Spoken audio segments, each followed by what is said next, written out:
On a cold March morning in 1962, 93 American soldiers boarded a chartered airliner at Travis Air Force Base in California. These weren't ordinary troops shipping out to a routine deployment. They were Army Rangers, hand-picked specialists in electronics and communications, embarking on a mission so classified that even their families didn't know the full details of where they were going or why. Among them was Donald Sargent, a young man from the small town of Cornish, Maine, who had joined the military to escape a life of poverty in the logging country. There was Master Sergeant Robert Glassman from San Jose, Private Robert Henderson from San Francisco, and dozens of other men from across America, all converging on one aircraft for one secret purpose. The plane that would carry them was a Lockheed Super Constellation, one of the most recognizable aircraft of its era, with its distinctive triple-tail design and graceful curved fuselage. This particular aircraft, registration number November 6921, Charlie, belonged to Flying Tiger Line, a civilian cargo airline that had earned its name and reputation flying dangerous missions during World War II. Now, in the opening phases of what would become America's longest war, Flying Tiger was once again serving its country by ferrying troops to a conflict zone halfway around the world. The destination was Saigon, South Vietnam. The date was March 14, 1962, and within 48 hours, all 107 people aboard that aircraft would disappear without a trace over the Pacific Ocean, becoming part of one of aviation's most enduring mysteries and one of the forgotten tragedies of the Vietnam War era. This is the story of Flying Tiger Line Flight 739. The Flying Tigers, from war heroes to Cold War operators. To understand the context of Flight 739, we need to go back to the origins of Flying Tiger Line itself.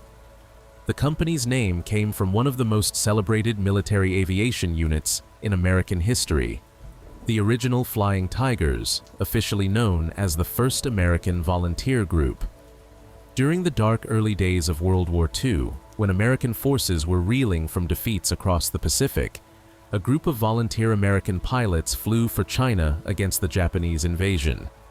Led by Claire Chennault, these pilots painted the noses of their Curtiss P-40 Warhawks with distinctive shark mouths and tiger teeth, creating an iconic image that would become synonymous with American aerial prowess. After the war ended in 1945, 10 former Flying Tiger pilots saw an opportunity. The United States military had massive amounts of surplus aircraft and equipment, and the post-war world needed cargo transportation.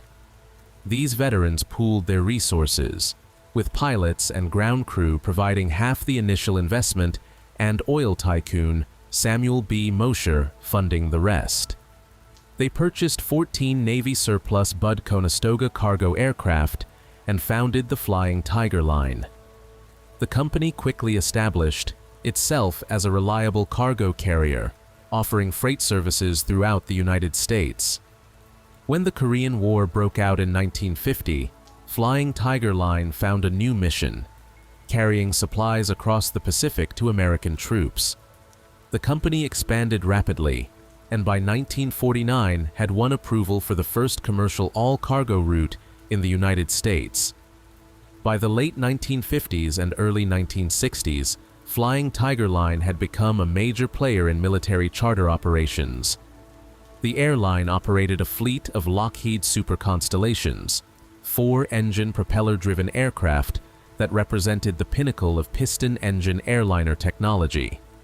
These were large, sophisticated machines, capable of carrying heavy loads across vast distances. The military designated these charter operations as part of the Military Air Transport Service, or MATS, which provided logistical support for American forces around the world. The Super Constellation was an impressive aircraft in its own right.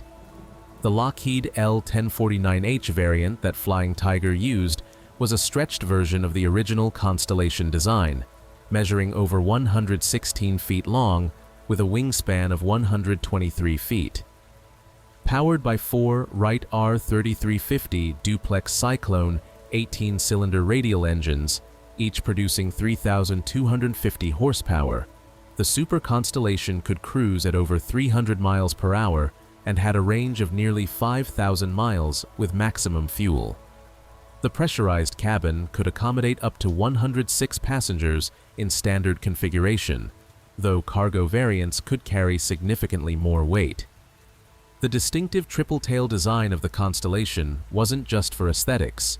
The large propellers required to harness the powerful engines meant the aircraft had to sit quite high off the ground.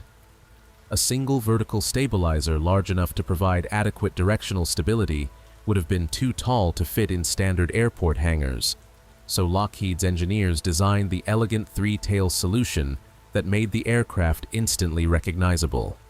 The aircraft assigned to Flight 739, November 6921.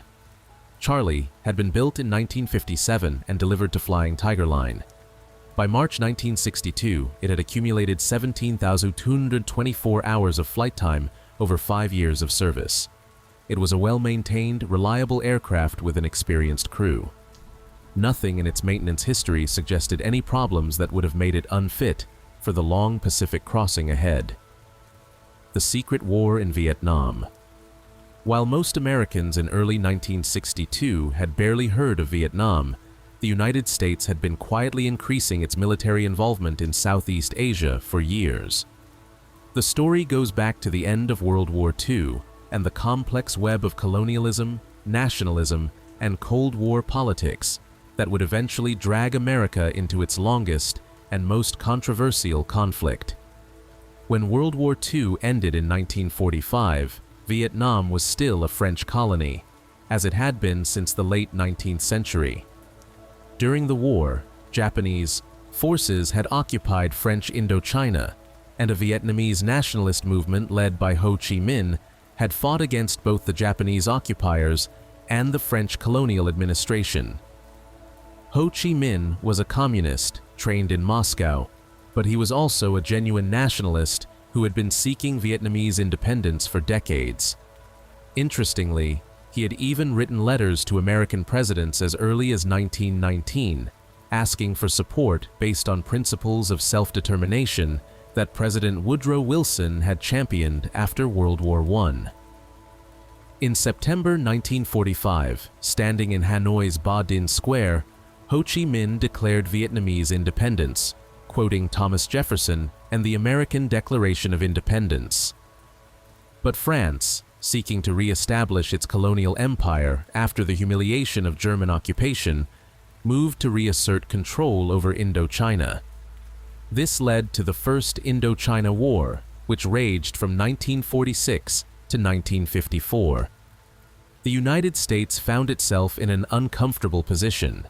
American ideals supported self-determination and the end of colonialism, but Cold War realities demanded support for European allies against communist expansion. The Truman administration began providing financial and material support to France in its war against the Viet Minh, Ho Chi Minh's nationalist communist forces. The war ended disastrously for France in 1954 with the siege and fall of Dien Bien Phu, where Viet Minh forces defeated a major French garrison in a battle that shocked the world. The subsequent Geneva Accords temporarily divided Vietnam at the 17th parallel, with Ho Chi Minh's communist government controlling the north and a pro-Western government led by Ngo Dinh Diem controlling the south. The agreement called for nationwide elections in 1956 to reunify the country, but these elections never took place because it was widely believed that Ho Chi Minh would win. Under President Dwight Eisenhower, the United States began supporting South Vietnam directly, providing military advisors, equipment, and financial aid to the Diem government. Eisenhower articulated what became known as the domino theory. If Vietnam fell to communism, other Southeast Asian nations would follow like falling dominoes, threatening American interests throughout the region. By the end of Eisenhower's presidency in early 1961, there were approximately 685 American military advisors in South Vietnam, When John F. Kennedy took office in January 1961, he inherited a deteriorating situation in Southeast Asia. The communist insurgency in South Vietnam, known as the Viet Cong, was gaining strength with support from North Vietnam. In neighboring Laos, communist Pathet Lao forces were making significant territorial gains. Kennedy, a fervent Cold Warrior who had campaigned on being tough against communist expansion, felt he couldn't afford to be seen as weak on Vietnam, especially after foreign policy embarrassments like the failed Bay of Pigs, invasion of Cuba in April 1961, and a tense summit meeting with Soviet Premier Nikita Khrushchev in Vienna. Kennedy's response was to dramatically escalate American involvement while maintaining public denials about the extent of that commitment. In May 1961, he authorized sending an additional 400 Special Forces troops and 100 other military advisors to South Vietnam. He also ordered the start of clandestine warfare against North Vietnam, to be conducted by South Vietnamese agents under CIA and Special Forces direction. Throughout 1961 and into 1962, Kennedy continued to pour resources into Vietnam. General Maxwell Taylor and Walt Rostow, Kennedy's special assistant for national security affairs, visited Saigon in October 1961 and recommended deploying up to 8,000 American combat troops, disguised as a flood control team to overcome South Vietnamese President Diem's resistance to foreign troops. Kennedy declined to send combat troops at that time, but he did authorize a massive expansion of the advisory mission. By December 1961, Kennedy announced significant increases in aid to South Vietnam, including helicopters, aircraft, and support personnel. In February 1962, he created the Military Assistance Command Vietnam, known as MACV, upgrading the command structure from the previous Military Assistance Advisory Group. A 4-star general replaced a 3-star officer at the helm. The number of American military advisors in Vietnam grew from 3,000 in early 1962 to approximately 9,000 by year's end, and would reach 16,000 by the end of 1963. But there was a problem. These activities violated the Geneva Accords of 1954, which limited the number of foreign military personnel in Vietnam.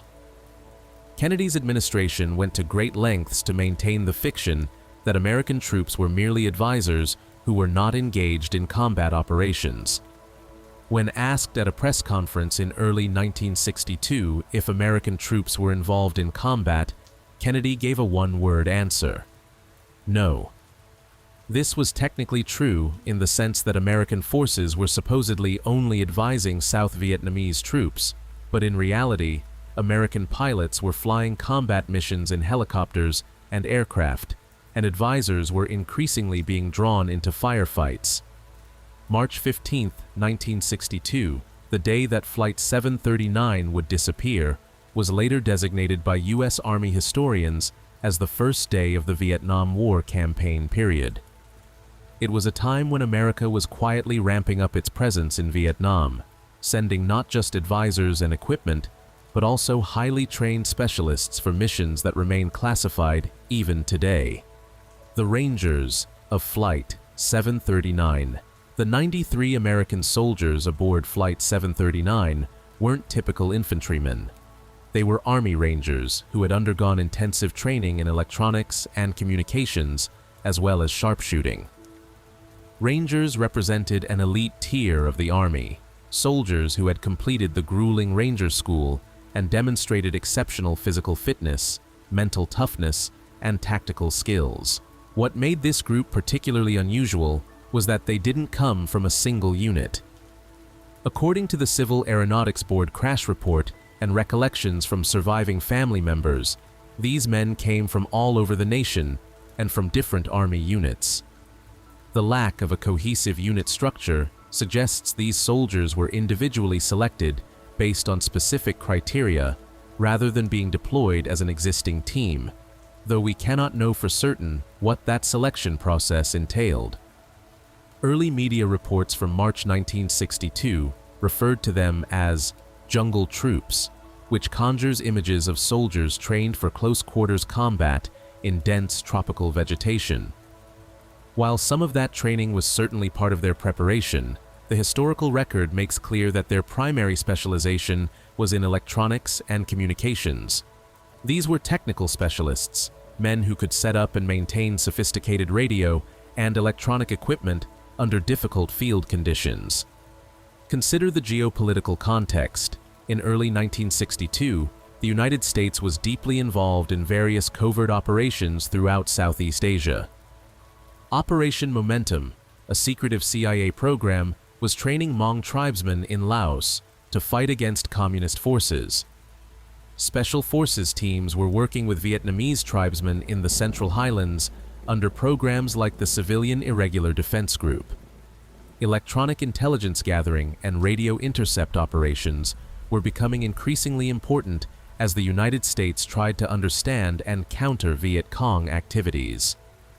Based on what we know of their training and the operational needs of the time, the men of Flight 739 likely possessed exactly the kinds of skills needed for these types of operations. Setting up secure communications networks, intercepting enemy radio traffic, maintaining electronic equipment in harsh jungle conditions, training local forces in radio procedures. These capabilities would have been critical to the expanding American presence in Vietnam. However, the exact nature of their intended mission remains classified. Among the 93 soldiers, we know the names of many, though piecing together the complete roster has been a challenge for families and historians. There were senior enlisted men like Master Sergeant Howard Gallipo Jr. from Alderwood Manor, Washington, and Sergeant First Class Wallace Walcott from Tacoma. There were younger soldiers like Specialist Donald Sargent from Cornish, Maine, and Private Robert Henderson from San Francisco. Warrant Officer Edison Roberts from Tacoma was aboard, as was Specialist Timothy Hopkins from Spokane. What's notable about the passenger manifest is what wasn't on it. There appear to have been no commissioned officers among the American soldiers. This is unusual for a group of 93 men, as military organization typically would have placed lieutenants and a captain in charge of a group that size, probably organized as 3 platoons. The absence of officers raises questions about the nature of the mission. It's possible the Rangers were being sent to augment existing units that already had officer leadership, or perhaps this was a special technical mission where senior NCOs had the necessary expertise. The classified nature of their orders means we may never know with certainty. Also aboard were 3 South Vietnamese military personnel. Their names have never been publicly released, adding another layer of secrecy to the flight. Were they translators, liaisons, technical specialists themselves? The historical record is frustratingly silent on this point. The civilian crew of Flight 739 consisted of 11 men and women, all employees of Flying Tiger Line. Captain Gregory P. Thomas, age 48, was the pilot in command. Thomas was a highly experienced aviator who had been with Flying Tiger Line since July 1950. He held an airline transport pilot certificate and was type-rated in multiple aircraft, including the Curtiss C-46, Douglas DC-3, DC-4, DC-6, and of course, the Lockheed L-1049H Super Constellation. He had accumulated 90,500 total flight hours, with 3,562 hours specifically in the Super Constellation. Contemporary news reports described him as a colorful and heroic flyer. In 1957, he had successfully ditched a Douglas DC-6 in Jamaica Bay with no loss of life, demonstrating exceptional skill under extreme pressure. First Officer Robert J. Wish, also 48, served as co-pilot. He had worked for Flying Tiger Line since January 1951 and had 17,500 total flight hours, including 374 hours in the Super Constellation. The second officer was Robbie J. Gazaway, age 39.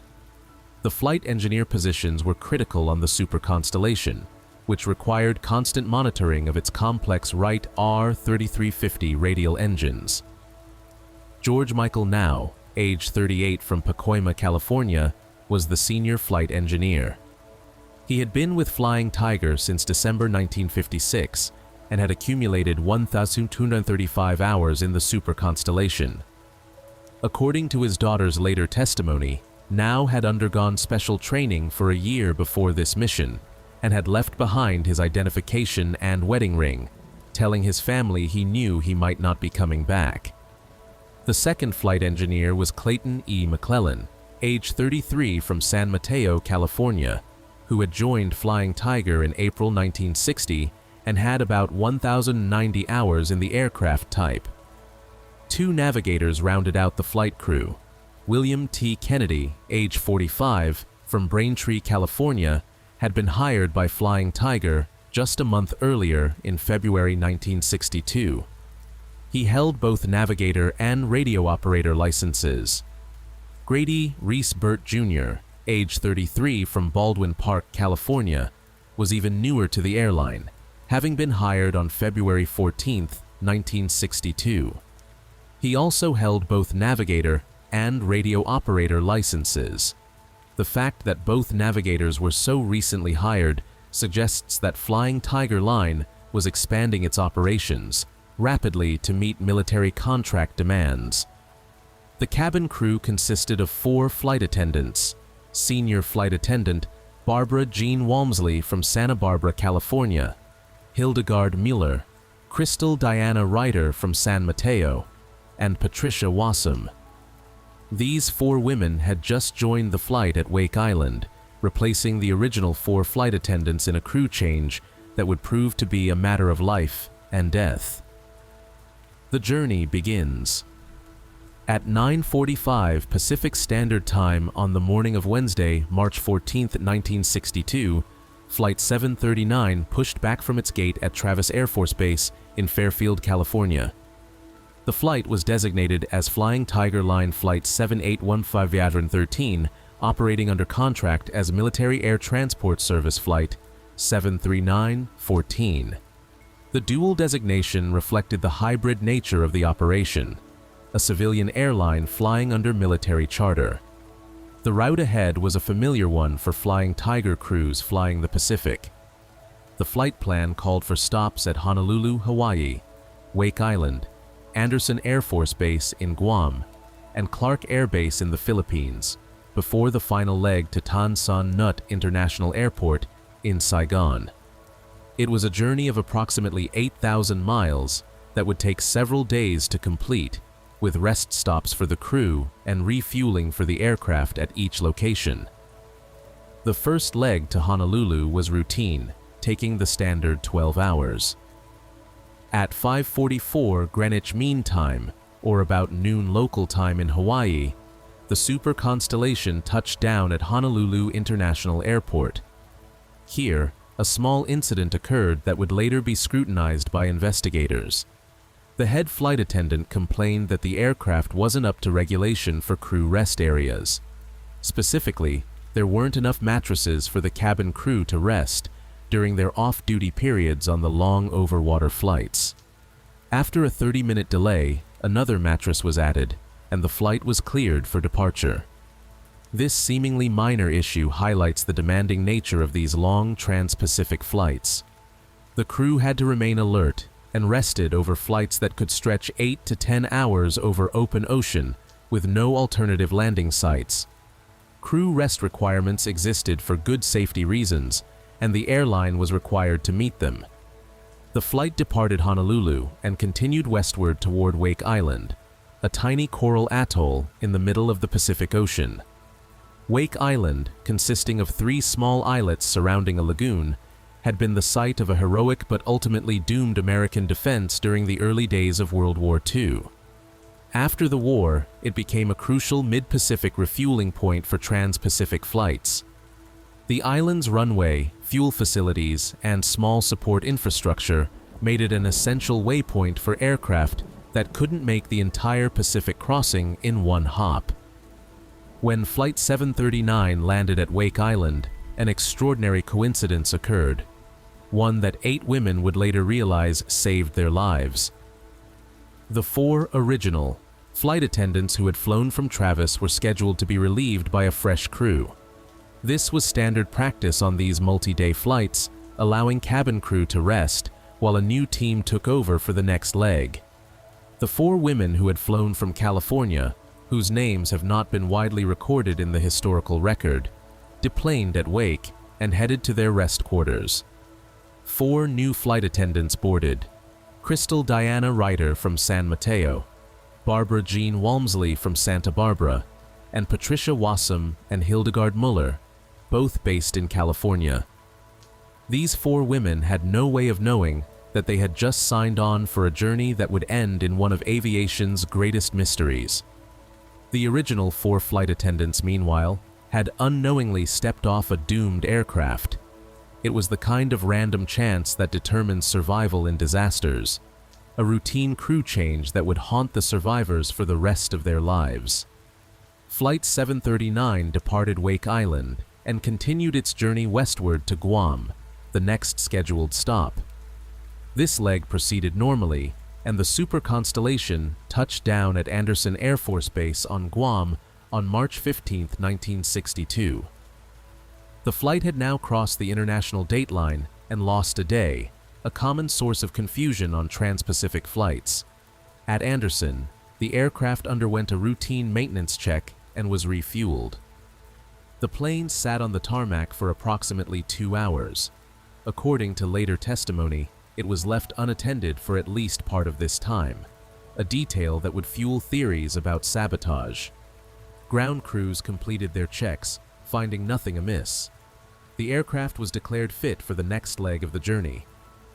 At 12:57 Greenwich Mean Time on March 15, 1962, which was 10:57 p.m. local time in Guam on the evening of March 15th, Flight 739 was cleared for departure.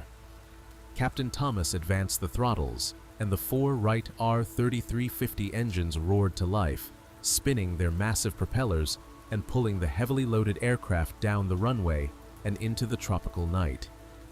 The plane climbed out over the Philippine Sea, heading southwest toward Clark Air Base in the Philippines. The estimated flight time was 8 hours, though the aircraft carried enough fuel for 9 hours of flight, providing a comfortable reserve. The route would take them over vast expanses of open ocean, far from any land.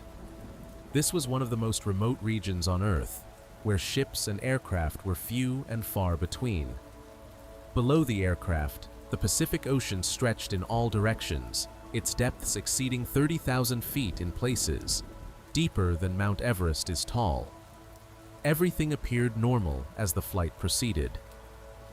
At 14:22 Greenwich Mean Time, about 80 minutes after departure from Guam, the crew transmitted a routine position report. They reported their position as 13 degrees 40 minutes north, 140 degrees east, at an altitude of 18,000 feet. This placed them approximately 280 nautical miles west of Guam, proceeding on course toward the Philippines. The weather was clear, with good visibility. There was nothing in the transmission to suggest any problems. The next scheduled position report was set for 15:30 Greenwich Mean Time, at which point the aircraft was expected to be at coordinates 14 degrees north, 135 degrees east. This would place them continuing westward toward the Philippines, still over deep ocean, but making good progress. At Guam, radio operators waited for the scheduled transmission. 15:30 came and went, no radio call. The Guam Instrument Flight Service Station was experiencing temporary communication difficulties with heavy radio static at the time, which initially didn't cause alarm.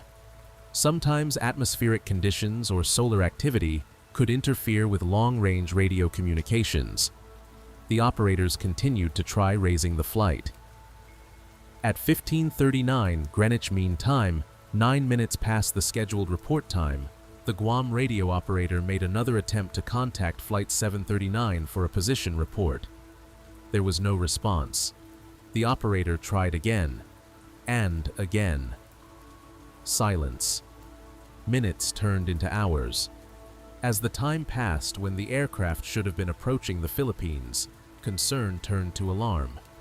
Flight 739 had simply vanished from the sky. At Clark Field Rescue Coordinating Center in the Philippines, where the flight was expected to arrive, officials declared the aircraft missing on the morning of March 16, 1962.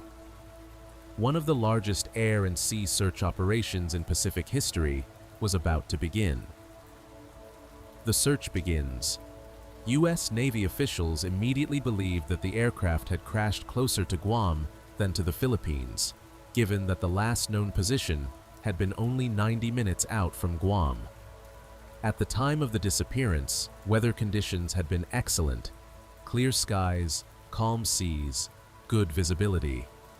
Whatever had happened to Flight 739, it hadn't been due to a storm or severe weather. The response was massive and immediate. Aircraft and surface ships from 4 branches of the U.S. military, the Navy, Air Force, Coast Guard, and Marines, converged on the search area. The operation covered the Western Pacific between Guam and the Philippines, focusing on the route the aircraft would have flown. During the first day of searching, which continued overnight, search vessels crisscrossed 75,000 square miles of ocean. By the end of the second day, they had expanded the search to cover 144,000 square miles, an area larger than the state of New Mexico. Aircraft flew grid patterns at low altitude, looking for any sign of wreckage, debris, life rafts, or survivors. Ships steamed through the search area, crews scanning the water for any trace of the missing super constellation. The searchers knew what they were looking for. A Lockheed Super Constellation was a large aircraft, over 116 feet long, with a wingspan of 123 feet. Even if it had crashed into the ocean, there should have been floating wreckage, seat cushions designed to float, life rafts that would automatically inflate, pieces of the aircraft structure, luggage, and debris. With 107 people aboard, there should have been life vests, bodies, personal effects. The ocean should have been littered with evidence of a crash, but the searchers found nothing. Not a seat cushion, not a piece of aluminum, not a life raft, not a body, not a single scrap of evidence that Flight 739 had ever existed. The only clue came from an unexpected source.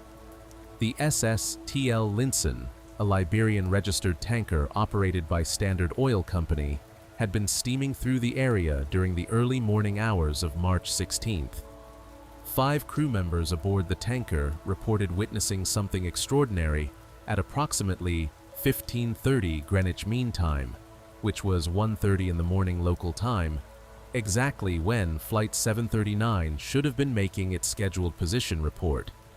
According to their testimony, lookouts on the tanker observed what appeared to be a vapor trail or some phenomenon resembling a vapor trail overhead and slightly to the north of their position, moving in an east to west direction.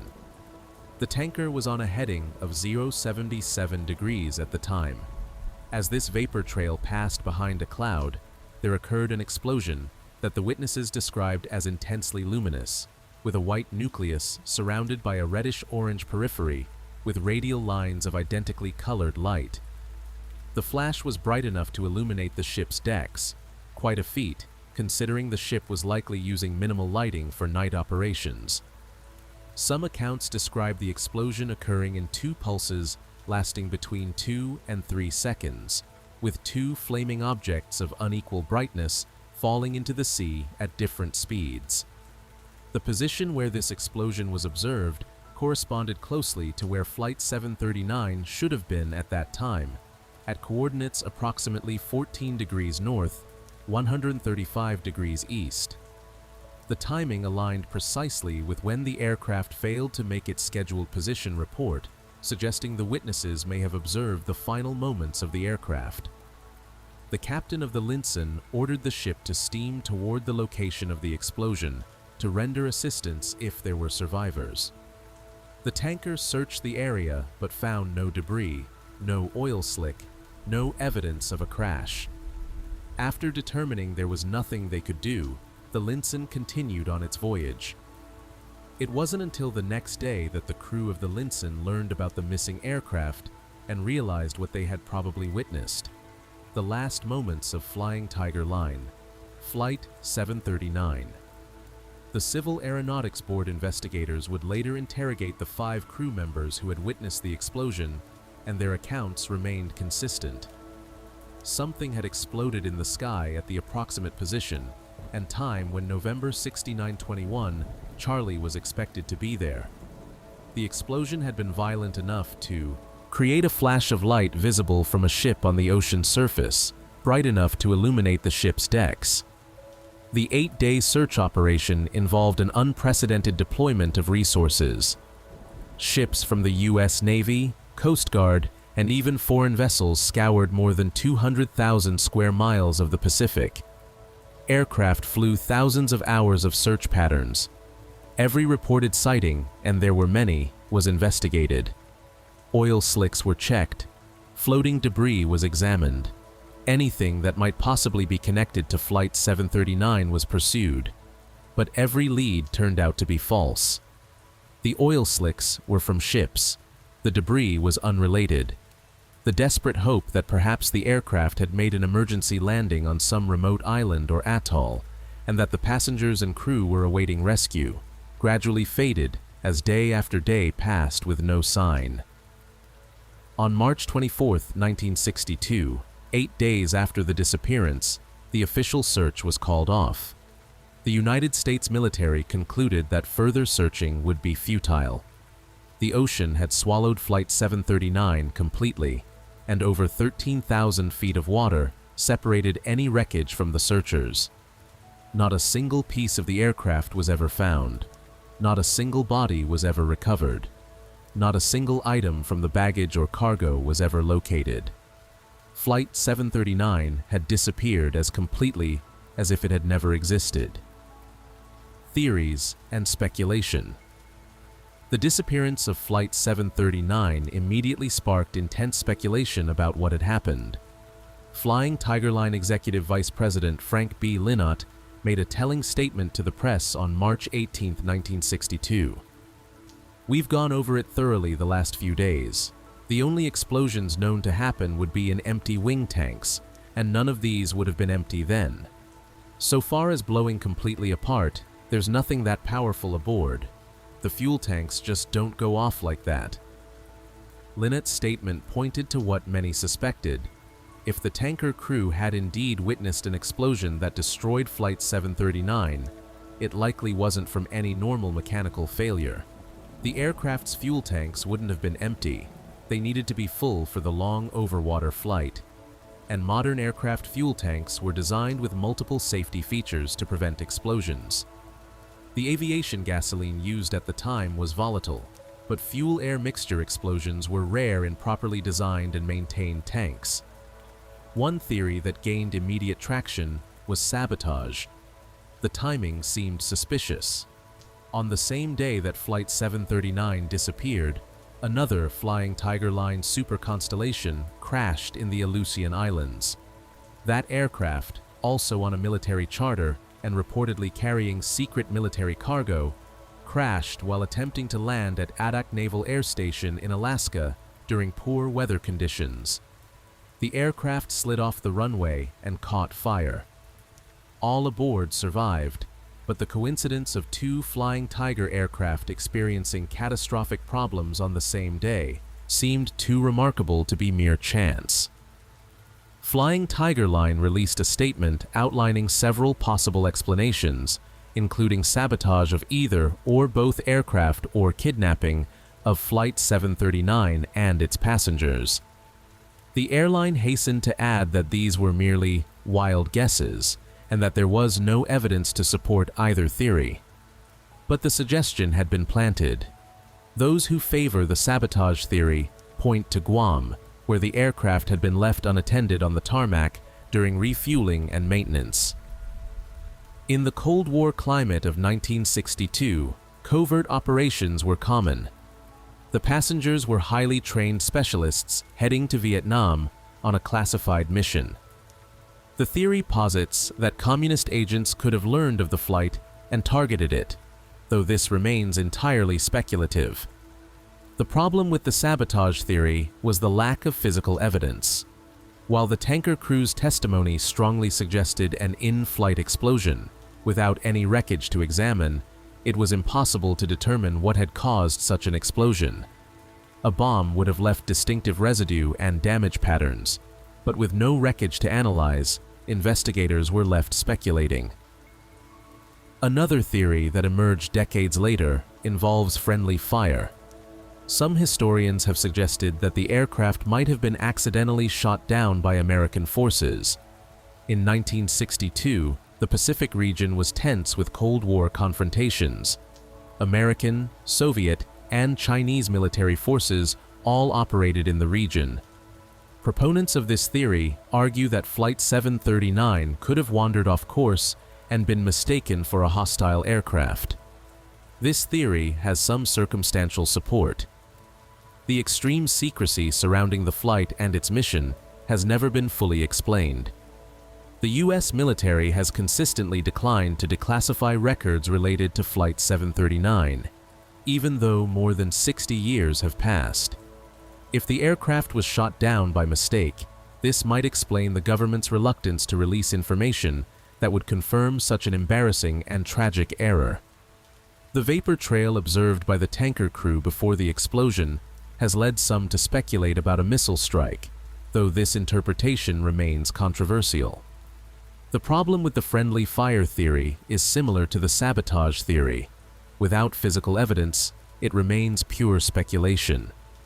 Additionally, American forces would have been aware of the flight plan for a military charter aircraft, and proper identification procedures should have prevented such a catastrophic mistake. However, the continued classification of documents related to the flight continues to fuel these speculations. A third possibility is some form of catastrophic mechanical failure. The Lockheed Super Constellation, while generally reliable, had experienced problems in service. The Wright R-3350 engines were powerful, but temperamental, known to operators as demanding significant maintenance. There had been instances of propeller failures, engine fires, and structural problems with other Constellation aircraft. However, Flight 739's aircraft had just undergone maintenance at Guam and had been declared airworthy. The crew was highly experienced, with thousands of hours in type. Captain Thomas had successfully handled an emergency ditching of another aircraft just a few years earlier, demonstrating exceptional airmanship.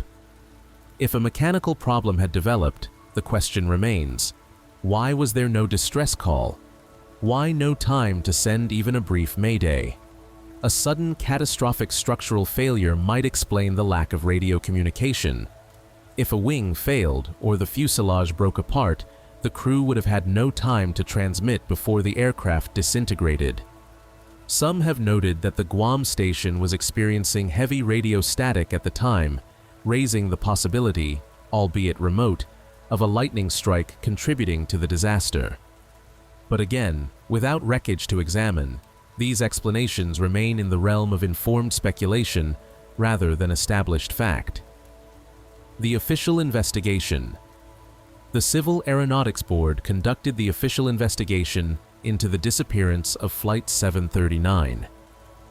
This was the same agency that investigated all civil aviation accidents in the United States before being replaced by the National Transportation Safety Board in the late 1960s. The CAB investigators faced an almost unprecedented challenge, conducting an accident investigation without any physical evidence. They reviewed maintenance records for November 6921, Charlie, and found the aircraft had been properly maintained and was airworthy. They examined the qualifications and experience of the crew and found everyone properly certified with appropriate experience. They analyzed weather conditions and found nothing that would explain an accident. They reviewed the flight plan and operations and found no deviations from standard procedures except for the minor mattress incident in Honolulu.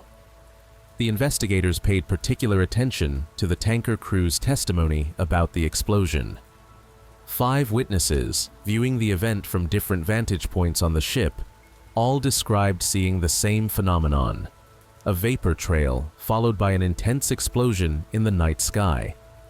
The location and timing matched Flight 739's expected position almost exactly. The investigators concluded that the tanker crew had likely witnessed the destruction of Flight 739. But what had caused that destruction? This was where the investigation hit a wall. The report noted that experts considered it impossible for explosions to occur aboard the Super Constellation under normal operating conditions. The fuel tanks weren't empty. There was nothing aboard the aircraft powerful enough to cause a complete disintegration, except, potentially, sabotage. The CAB's final report, published in 1963, was frustratingly inconclusive. The agency determined that, given the observations of the tanker crew, the flight most likely exploded in mid-air. But as no part of the wreckage was ever found, the agency was unable to establish a determination of cause. The report's conclusion was stark. A summation of all relevant factors tends to indicate that the aircraft was destroyed in flight. However, due to the lack of any substantiating evidence, the board is unable to state with any degree of certainty the exact fate of N6921C. This unsatisfying conclusion left families with more questions than answers. What had happened to their loved ones? Had they died instantly in an explosion? Or had they survived impact only to perish in the ocean? Had they suffered? Or had death been mercifully quick? These questions would haunt families for decades. The families left behind. While investigators puzzled over the technical aspects of the disappearance, 93 military families in America were grappling with devastating loss. The telegram notifications arrived within days of the aircraft being declared missing. They were terse, official, and heartbreaking. The telegram sent to Donald Sargent's parents was typical. The Secretary of the Army has asked me to express his deep regret that your son, Specialist Donald A. Sargent, was a passenger aboard a chartered aircraft that was reported missing while in flight over the Pacific Ocean on 15th of March 1962. You have my deepest sympathy during this trying time. It was signed by Major General J.C. Lambert, the Adjutant General of the U.S. Army. A month later, another letter arrived with more details. All reports of debris sighted were investigated, but nothing was found that could be remotely associated with the plane. The search by sea and air was of such an intensity and thoroughness that it can be conclusively stated that debris and survivors from the plane did not exist. Consequently, after a full review and consideration of all available evidence, it has been concluded that for an unknown reason, the plane plunged into the sea with all its passengers. For the families, this was cold comfort. Their sons, husbands, fathers, and brothers were gone, but there were no bodies to bury, no graves to visit, no physical evidence of their deaths. The military eventually issued death certificates, but without remains, without wreckage, without answers, achieving closure proved impossible. Donald Sargent's family never learned what his mission had been. He had joined the Army to escape poverty in Cornish, Maine, to make something of himself and see the world beyond the logging country. His niece, Jennifer Kirk, would later tell reporters, "A lot of people don't know the story because everything was all in top secret. And so that's why, 62 years later, all the family that are surviving were never told of what this mission was because it was top secret." George Michael Now's situation was particularly poignant. According to his daughter's testimony, he had undergone special training for a year before the mission and had left behind his identification, wedding, ring, his wife of 15 years, and 4 children aged 8, 10, 12, and 14. He had told his family that he knew he might not be coming back, yet he went willingly, as did the other 106 people aboard that aircraft. The families of the civilian crew members faced similar grief. Flight engineer Clayton McClellan from San Mateo left behind a wife and family. Navigator Grady Reese Burt Jr. had only worked for Flying Tiger for a month before taking his final flight. The 4 flight attendants who had joined the crew at Wake Island had been doing their jobs, probably looking forward to a few days in exciting locations across the Pacific, never imagining that a routine crew change would lead to their deaths. Adding to the family's pain was the treatment their loved ones received from the military and the government. Because the soldiers aboard Flight 739 had died before reaching the combat zone, their names were not added to the Vietnam Veterans Memorial in Washington, D.C. This technicality seemed cruelly unjust to the families. These men had been on their way to serve their country in a war zone. They had died while on active military duty aboard a military charter flight. How was their sacrifice any less worthy of recognition? For decades, the families fought for recognition. They wrote letters to congressmen and senators. They petitioned the Department of Defense. They lobbied veterans organizations. The response was always the same. The soldiers weren't in combat operations or a combat zone, so they didn't qualify for inclusion on the memorial. This bureaucratic response ignored the reality of the situation. The Vietnam War didn't officially begin with American combat troops until 1965, but American military personnel were dying in Vietnam and in transit to Vietnam years before that official start date. The distinction between advisors and combat troops, between being in a combat zone and en route to one, might make sense to bureaucrats, but it provided no comfort to grieving families. The families also discovered that the military would not accept DNA samples from relatives for comparison with any remains that might be discovered. The official reason given was legal issues, but what those legal issues were has never been clearly explained. Multiple families reported being denied when they attempted to submit DNA samples. The secrecy surrounding the mission itself added another layer of frustration. What had these men been training for? What was their mission going to be in Vietnam? Why were they hand-picked from different units across the country? After more than 60 years, files related to Flight 739 remain classified by the Department of Defense. In 2020, families pointed out that the standard 58-year classification period should have expired, but their requests for declassification have been denied. The Forgotten Monument. For 59 years after the disappearance of Flight 739, there was no public memorial to the 107 people who had died. The families had no place where all their loved ones' names were inscribed, no site where they could gather to remember and honor those who had been lost. This changed thanks to Muriel Worcester, the founder of Wreaths Across America, a non-profit organization dedicated to honoring veterans by placing memorial wreaths on their graves. Worcester learned about Flight 739 and was appalled that these service members and crew had been forgotten. He decided to do something about it. Worcester owned balsam fir timberland in Columbia Falls, Maine, coincidentally not far from Cornish, where specialist Donald Sargent had grown up. He donated land for a memorial and commissioned a granite monument to honor all 107 people aboard Flight 739. The monument stands 8 feet tall, 9.5 feet wide, and 4 feet deep at its base.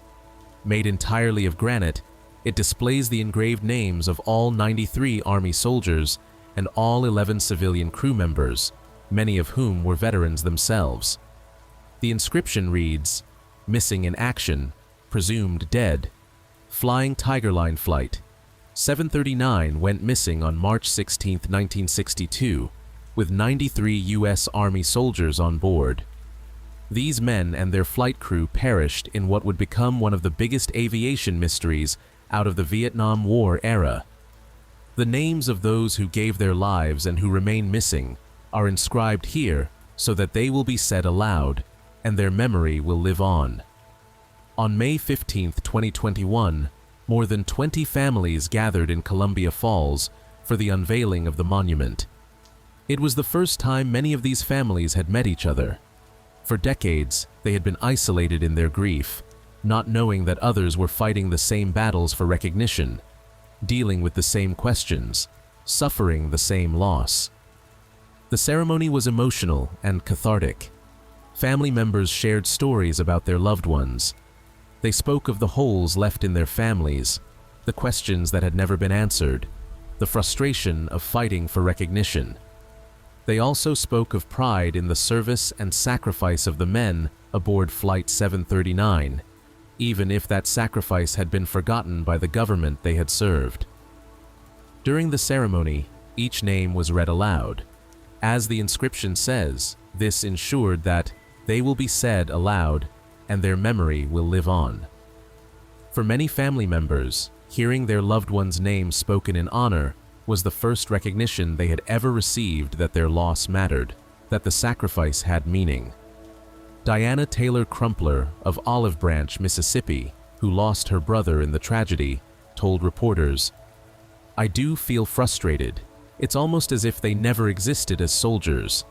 It's almost like they don't matter, that their deaths don't matter." Jennifer Kirk, Specialist Donald Sargent's niece, expressed similar sentiments. "There's nothing, no trace of anything. I just think, if things would have been handled differently, all of the family members of all of the 92 Rangers and crew would have had a little bit of peace had things been handled just a little bit differently." The memorial in Columbia Falls remains, as of this writing, the only monument that bears the names of all 107 people who died when Flight 739 disappeared. It stands on balsam fir timberland, adorned with replica dog tags of thousands of fallen heroes, where brush is harvested each year to make veterans' wreaths for National Wreaths Across America Day. The fight for official recognition continues. The unveiling of the memorial in Maine didn't end the family's fight for official recognition.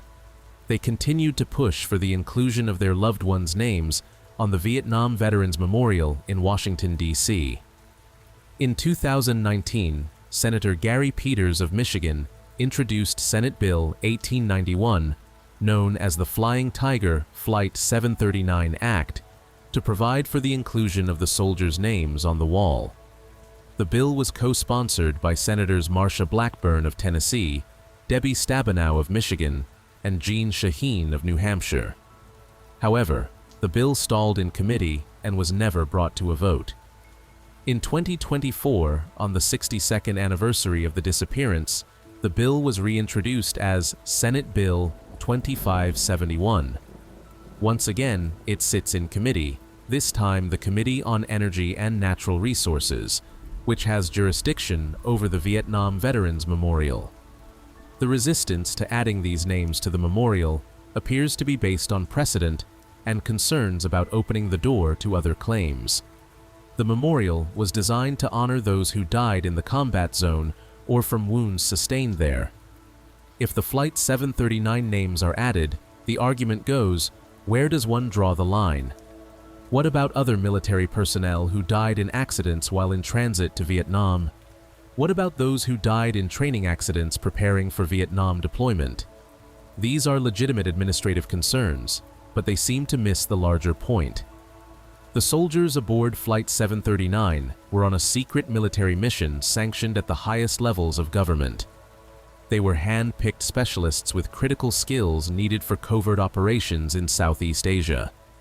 They died while on active duty aboard a military charter en route to a war zone. The fact that they didn't reach Vietnam before their deaths shouldn't disqualify them from recognition. Moreover, the secrecy surrounding their mission makes their exclusion particularly unjust.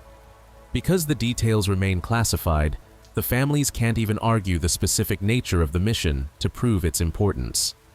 They're caught in a catch-22. The mission was too secret to be discussed, but the secrecy is used as a reason to deny recognition. Interestingly, the proposed legislation has consistently excluded the 11 civilian crew members from consideration for the Vietnam Memorial. This has troubled some families and advocates who point out that many of the crew members were veterans themselves, and all were serving their country by flying military charters in dangerous regions. George Michael Now, for instance, had undergone special training for a year before the mission, hardly the profile of a simple commercial crew member on a routine flight. The families continue to write letters, make phone calls, and tell their stories to anyone who will listen. They've appeared in documentaries, been interviewed by news organizations, and testified before veterans groups. In 2022, on the 60th anniversary of the disappearance, Wreaths Across America held a special ceremony that was live-streamed to remember all those lost and to continue raising awareness of their story. Technological advances and renewed hope. One question that haunts the families is whether modern technology could succeed where the 1962 search failed. In recent decades, remarkable advances in underwater search technology have made it possible to locate shipwrecks and aircraft in extremely deep water. The most famous example is Air France Flight 447, which crashed into the Atlantic Ocean in 2009. Despite an extensive initial search, it took nearly 2 years before the black box flight recorders were recovered from more than 12,000 feet of water. The search used sophisticated sonar systems, remotely operated underwater vehicles, and advanced data analysis. Eventually, most of the wreckage and many of the bodies were recovered. More recently, the search for Malaysia Airlines Flight 370, which disappeared in 2014, has employed cutting-edge technology, including satellite analysis, drift modeling, and deep ocean survey equipment. While MH370 has not been found despite years of searching, the techniques developed during that search represent a quantum leap forward from what was available in 1962. Could similar technology locate Flight 739? The challenges are significant. The search area in 1962 covered more than 200,000 square miles, and even with the tanker crew's testimony, the exact location of the crash is uncertain. The Pacific Ocean in that region has depths exceeding 15,000 feet, deeper than where Air France 447 was found. After more than 60 years on the ocean floor, any wreckage would be heavily corroded and possibly buried in sediment. Moreover, underwater search operations are expensive. The search for Air France 447 cost approximately 31 million euros. The search for MH370 has cost hundreds of millions of dollars. Without government funding or private sponsorship, such a search for Flight 739 is unlikely to occur. However, the families haven't given up hope. In 2012, descendants of the missing service members started a petition through the We the People system, seeking to resurrect the search for their loved ones' remains using modern technology. The petition garnered significant support, but did not result in government action. Family members have pointed out that other Cold War-era losses have been located in recent years. In 1952, just 2 years after the C-54 Skymaster disappeared in the Yukon, a C-124 Globemaster with 52 men aboard crashed in the Alaskan wilderness. For 60 years, the wreckage remained lost.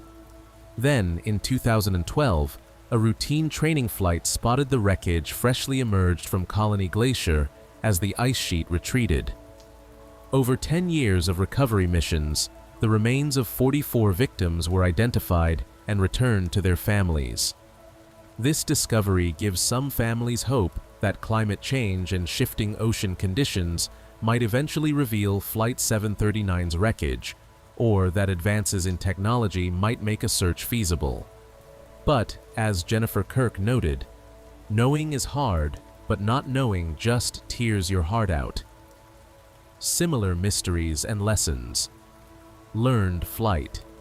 739 is far from the only aircraft to vanish without a trace over the Pacific Ocean. The region has claimed dozens of aircraft over the decades, and several disappearances remain unsolved. Just a decade before Flight 739, in October 1950, A British Overseas Airways Corporation, Lockheed Constellation, named Stardust, disappeared while flying from Buenos Aires to Santiago. The aircraft sent a cryptic final message, Stendek, that wasn't understood at the time. It would be 50 years before wreckage was found embedded in a glacier on Mount Tupungato in the Andes. The aircraft had apparently crashed into the mountain in poor weather, and the Stendek message may have been an attempt to report severe turbulence and an emergency descent, though this remains debated. In 1957, Pan Am Flight 7, another luxury airliner, disappeared over the Pacific between San Francisco and Hawaii, with 44 people aboard. Unlike Flight 739, some wreckage and bodies from Pan Am 7 were eventually found, but the cause of the crash was never definitively determined. The aircraft had continued flying for 23 minutes after its last routine position report without sending any distress call, eerily similar to Flight 739's profile. In November 1962, just 8 months after Flight 739, a Flying Tiger Lockheed Constellation carrying 96 soldiers and 11 crew vanished over the Western Pacific on a flight very similar to Flight 739's route. Wait, that's not right.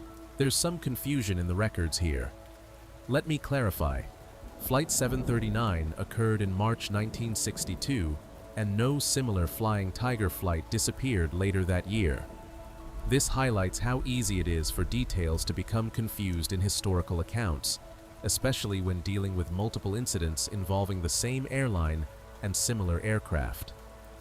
What these disappearances teach us is that despite radar, radio, and sophisticated navigation equipment, it was still possible in the 1950s and 1960s for aircraft to vanish over remote ocean areas.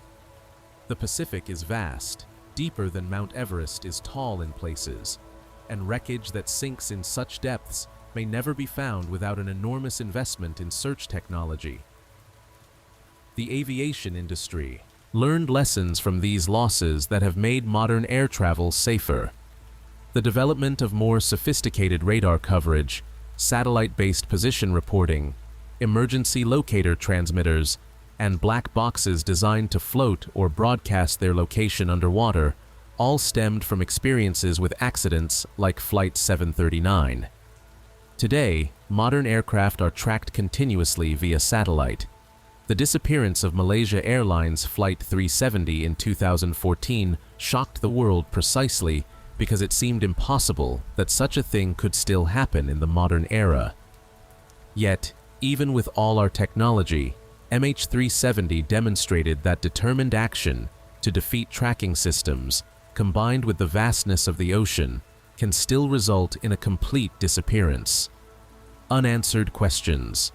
After more than 60 years, fundamental questions about Flight 739 remain unanswered. What was the specific mission these 93 Rangers were being sent to perform? The classification of mission documents prevents us from knowing. Were they being sent to establish communications networks in remote areas, to conduct electronic intelligence gathering, to train South Vietnamese or tribal forces in radio operations, to support covert operations in Laos or Cambodia? The skills they possessed, electronics, communications, sharpshooting, suggest a range of possible missions, but without access to classified records, we can only speculate. Why has the US government maintained classification of Flight 739 documents for more than 60 years? The standard classification period has long expired. The Vietnam War ended nearly 50 years ago. The Cold War ended more than 30 years ago. Most of the people involved are dead. What possible national security interest is served by continuing to classify these records? The persistence of classification fuels conspiracy theories and adds to the family's anguish. What caused the explosion witnessed by the tanker crew? Was it sabotage by communist agents? A catastrophic mechanical failure? Friendly fire from a nervous military installation? Something else entirely? Without physical evidence, we'll likely never know for certain. Why was there no distress call? Even with a catastrophic explosion, modern aircraft radios have emergency settings that can be activated quickly. The crew of Flight 739 included experienced pilots and navigators, all trained in emergency procedures.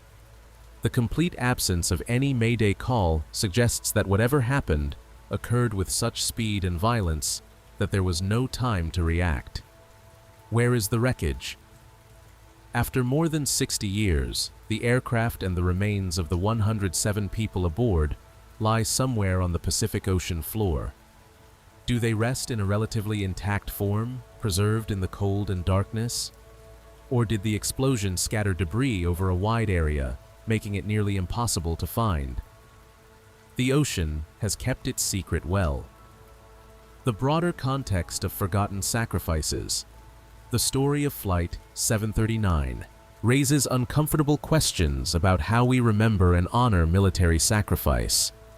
The soldiers aboard that flight were serving their country just as surely as those who died in combat on the ground in Vietnam. Yet because of bureaucratic definitions of what constitutes a combat death, their names are excluded from the memorial that honors other Vietnam War dead. This isn't just about Flight 739. Throughout American military history, service members have died in accidents, training mishaps, and non-combat situations while serving their country. Many of these deaths receive less recognition than combat deaths, yet they represent real sacrifice nonetheless. During the Vietnam War, the U.S. military transported millions of troops to and from Southeast Asia. Thousands of flights crossed the Pacific, many carrying young men to a war that many of them would not survive. Should we make a distinction between those who died in Vietnam and those who died en route? Both answered their nation's call. Both left behind grieving families. Both deserve to be remembered. The families of Flight 739 aren't seeking special treatment or trying to diminish the sacrifice of others. They simply want recognition that their loved ones' service and deaths mattered. They want a place on the national memorial where they can run their fingers over engraved names and know that their loss is acknowledged by the nation these men served. The irony is particularly bitter when you consider that the Vietnam Veterans Memorial was built specifically to help heal wounds and provide a place of remembrance for a war that divided the nation. The memorial lists names in chronological order of death, not by rank or branch of service, emphasizing that all who died were equal in sacrifice. Yet the memorial excludes some who died in service to the same war effort because of technicalities about location and mission classification. Conclusion. On March 16, 1962, the sun rose over the western Pacific Ocean as it had for millions of years. Somewhere beneath those waves, in water more than 2 miles deep, lay the wreckage of a Lockheed superconstellation and the remains of 107 people who had vanished the night before. Captain Gregory Thomas, the colorful and heroic pilot who had once saved a plane load of passengers in an emergency ditching, would never bring another aircraft home. First Officer Robert Wish, flight engineers George Michael Now and Clayton McClellan, navigators William Kennedy and Grady Burt, and Second Officer Robbie Gazaway, all experienced airmen, had flown their last flight. Flight attendants Barbara Jean Walmsley, Hildegard Mueller, Crystal Diana Ryder, and Patricia Wassam, who had joined the crew at Wake Island in a routine crew change that seemed unremarkable at the time, would never see their families again. 93 Army Rangers, specialists in electronics and communications, trained at great expense, hand-picked for a classified mission, would never reach Vietnam. Their skills, their training, their potential to serve, all extinguished in an instant over the dark Pacific. Men like Donald Sargent, who had joined the military to escape poverty and make something of himself. Men like the Rangers from Washington State, Master Sergeant Howard Gallipo Jr., Sergeant Walter Glynn, Warrant Officer Edison Roberts, Sergeant James Sorensen, Sergeant First Class Wallace Walcott, Sergeant First Class Albert Francis Williams Jr., and Specialist Timothy Hopkins, who had left behind communities that would mourn them, and 3 South Vietnamese soldiers whose very names remain unknown, who were allies of the United States, who were traveling toward their homeland to defend it against communist insurgency, who died alongside their American brothers in arms. The Pacific Ocean, which had witnessed so much conflict during World War II, had claimed another 107 lives. The same ocean that had swallowed thousands of ships and aircraft during the Great Pacific Campaigns of 1941 to 1945 had added Flight 739 to its toll. For the families left behind, March 16, 1962, marked the beginning of a different kind of battle. A battle for recognition, for answers, for acknowledgement that their loved ones' sacrifice had meaning. This battle has lasted more than 60 years and continues today. The Granite Memorial in Columbia Falls, Maine, stands as testament to that sacrifice. 8 feet tall, with 107 names engraved in stone, it ensures that these people are remembered, that their names are said aloud, that their memory lives on. It may not be the national recognition the families seek, but it is something. It is acknowledgement. It is remembrance. It is honor. When you visit the Vietnam Veterans Memorial in Washington, D.C., you won't find the names of the 93 soldiers from Flight 739. Not yet. Perhaps someday Congress will pass legislation to add them. Perhaps someday the government will recognize that service and sacrifice deserve honor, regardless of geographic technicalities. Perhaps someday these forgotten soldiers will take their rightful place among the more than 58,000 names on that black granite wall. Until then, their names are inscribed on a memorial in Maine, where the wind blows through balsam fir trees and wreaths are made to honor America's fallen. Their names are remembered by families who refuse to let them be forgotten.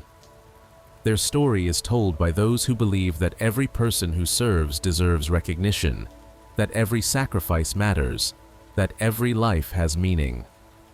Flying Tiger Line. Flight 739 disappeared on March 16, 1962, taking with it 107 lives and leaving behind questions that may never be answered. But the people aboard that aircraft were not mere statistics. They were sons and daughters, brothers and sisters, husbands and wives, fathers and mothers. They were Americans who answered their nation's call. They were crew, members doing their jobs. They were soldiers heading to war. And they deserve to be remembered. The mystery of what happened in the night sky over the Pacific may never be solved. The wreckage may never be found. The classified documents may never be released. But the memory of those who were lost can be preserved. Their names can be spoken. Their sacrifice can be honored. That is what the families of Flight 739 have fought for over 6 decades. That is what the memorial in Maine represents. That is what this story seeks to accomplish, to ensure that these 107 people are not forgotten, that their memory lives on, that their sacrifice is recognized. As long as their names are spoken, as long as their story is told, as long as people remember what happened on March 16, 1962, these 107 souls are not truly lost. They live on in memory, in the hearts of families who loved them, and in the gratitude of a nation that sent them into harm's way. The Pacific Ocean keeps its secrets well, but we can keep their memory alive. If you found this story compelling, please help us continue bringing forgotten tragedies and unsolved mysteries to light.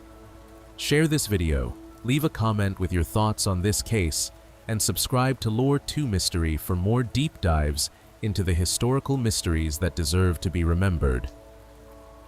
The families of Flight 739 have fought for over 60 years for recognition. By watching, sharing, and discussing this story, you're helping ensure that these 107 people are never truly forgotten. Until next time, remember the past, question the present, and keep searching for truth.